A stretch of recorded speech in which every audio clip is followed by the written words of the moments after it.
Deux autres réponses sont à la disposition de l'humanité actuellement. La réponse néolibérale qui confie au marché le soin de développer les moyens qui nous permettent de vivre. Mes amis, nous pouvons voir quels en sont les résultats concrets. Je n'y étends pas davantage, mais je voudrais faire observer que le bonheur de parvenir au niveau de développement qui jusqu'à présent a été présenté comme un idéal à l'humanité tout entière vaut aux Chinois à présent d'être asphyxiés matin, midi et soir dans leur capitale. Tant et si bien que s'impose à l'observation la plus élémentaire qu'il y a une limite écologique interne à ce mode de développement voulu par le néolibéralisme qui considère que le marché à lui seul est producteur de richesse et que nous n'avons aucun regard d'aucune sorte à porter sur les opportunités qui se donnent.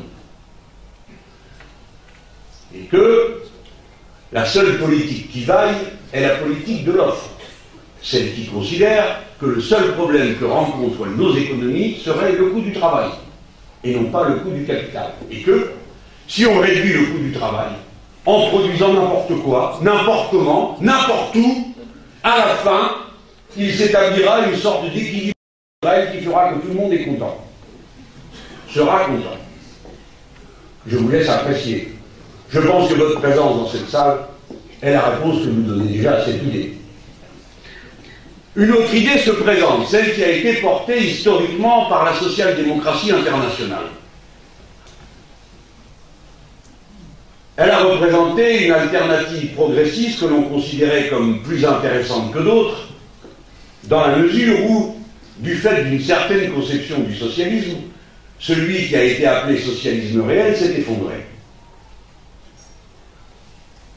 On a été moins attentif à l'effondrement du projet social-démocrate. Il contient en lui-même sa limitation. Pourquoi? À supposer que je crois à l'énoncé de ce qu'il dit, mais eux-mêmes n'y croient pas. Voici comment il est formulé. Les profits d'aujourd'hui seront les investissements de demain, qui seront les emplois d'après-demain. C'est la règle de M. Helmut Schmidt, social-démocrate allemand. Elle méconnaît totalement la réalité économique de notre époque. Les profits d'aujourd'hui seront les placements financiers de demain qui détruiront les emplois d'hier, d'aujourd'hui et de demain. Voilà quelle est la forme du capital de notre époque. La seconde erreur résulte de l'énoncé même de la stratégie social-démocrate qui se dit réformiste. Cette stratégie dit il faut partager les fruits de la croissance. Écoutez bien cet énoncé. Il est en contradiction absolue avec les exigences de conservation de l'écosystème. Il suppose une expansion permanente de la croissance, qui est une aberration compte tenu des limites physiques de notre monde.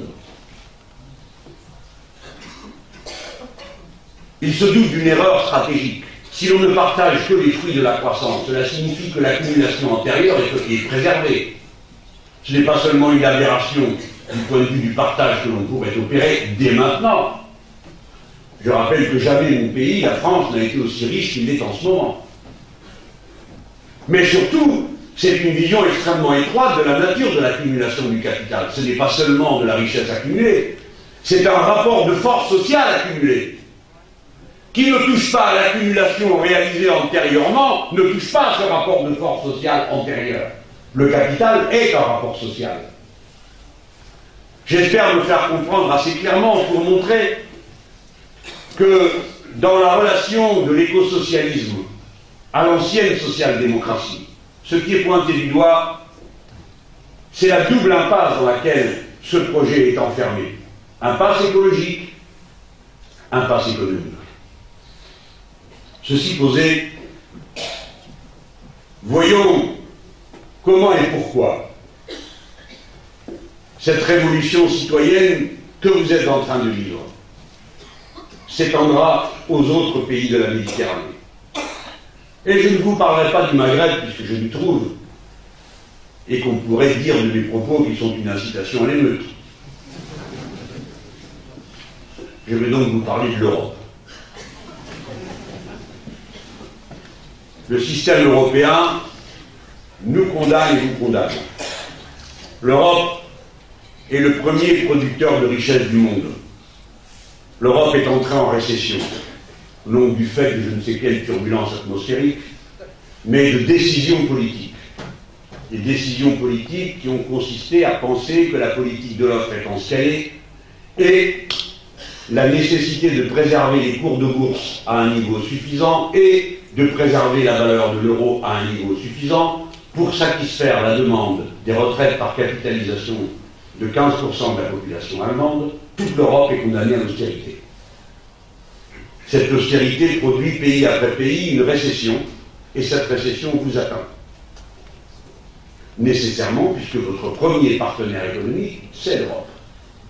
Nous avons donc partie liée totalement en matière économique. Je vous adjure d'intervenir auprès de vos autorités pour ne pas signer l'accord dit privilégié de coopération entre l'Union européenne et la Chine. Ne signez pas. C'est votre condamnation à la mort lente. C'est un accord totalement déséquilibré qui fait de vous l'arrière-cour de l'Europe pour des productions à bas prix et qui fait de vous l'instrument d'un dumping social et fiscal insupportable pour les travailleurs européens, en même temps qu'il vous humilie et vous mortifiera en désertifiant et en accablant de pauvreté votre société. Vous n'en tirerez rien de bon. Il n'y a rien de bon à attendre d'un système de la concurrence libre et non faussée qui oppose chacun à l'humanité tout entière. Voilà quelle est la vérité de situation. Ceci posé par quel bout nous prendre les problèmes.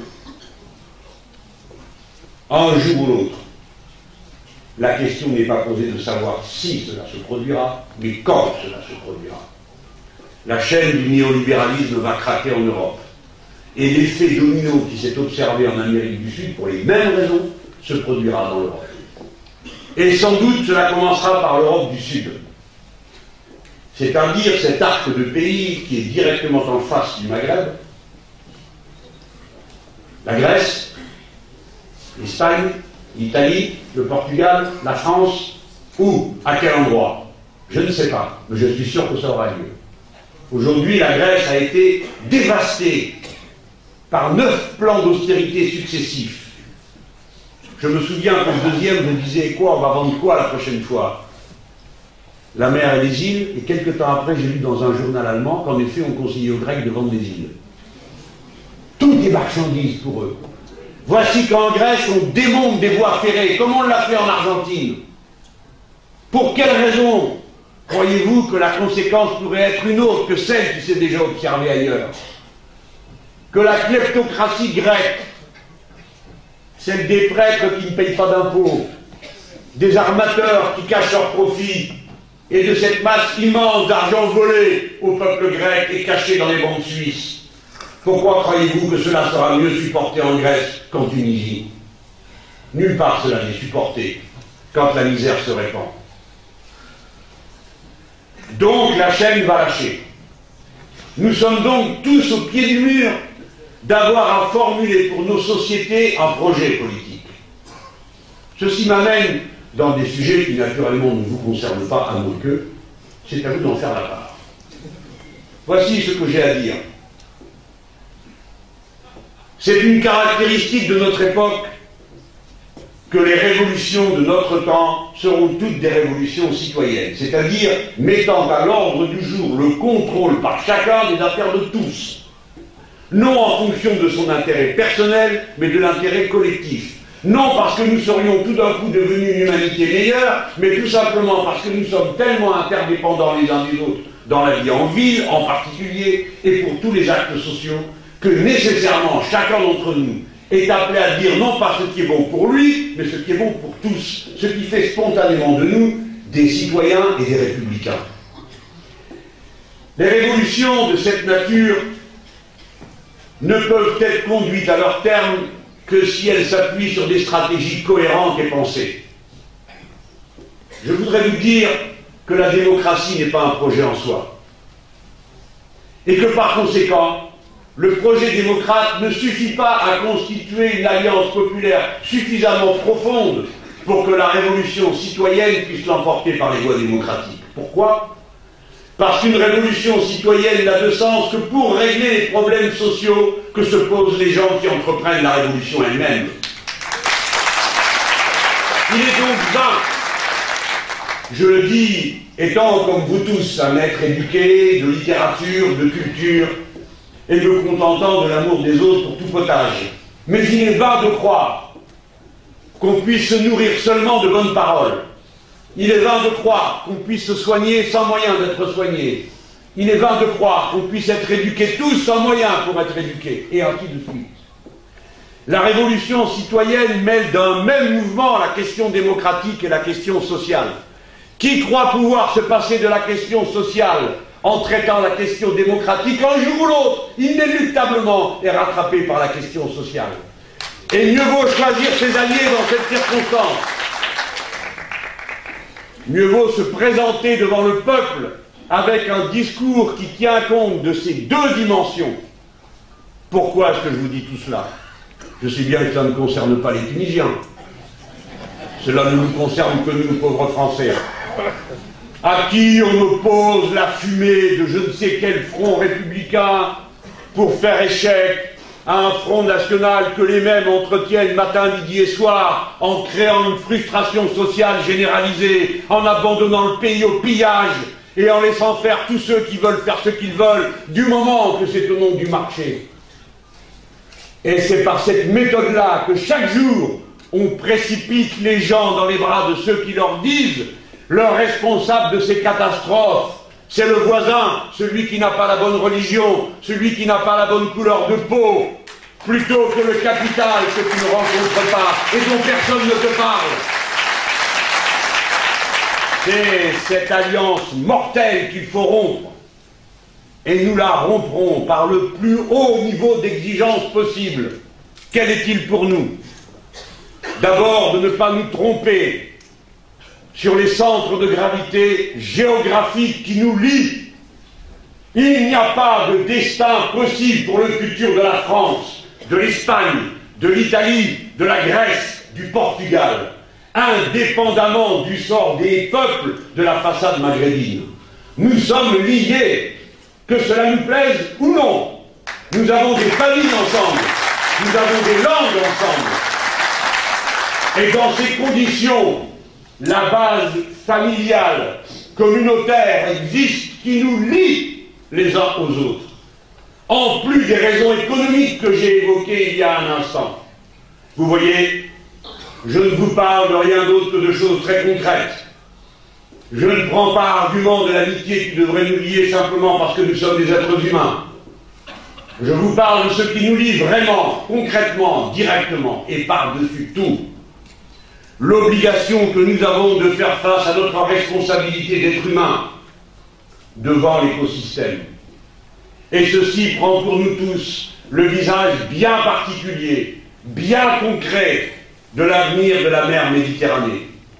Tout à l'heure, j'ai évoqué la crise écologique et je vous ai dit 7 milliards d'êtres humains, bientôt 9, tantôt 12. Tout ça va se produire en très peu de temps. La jeune génération qui est dans cette salle verra cette humanité. Comme moi, l'ai vu passer de 2,5 à 7. Vous le verrez.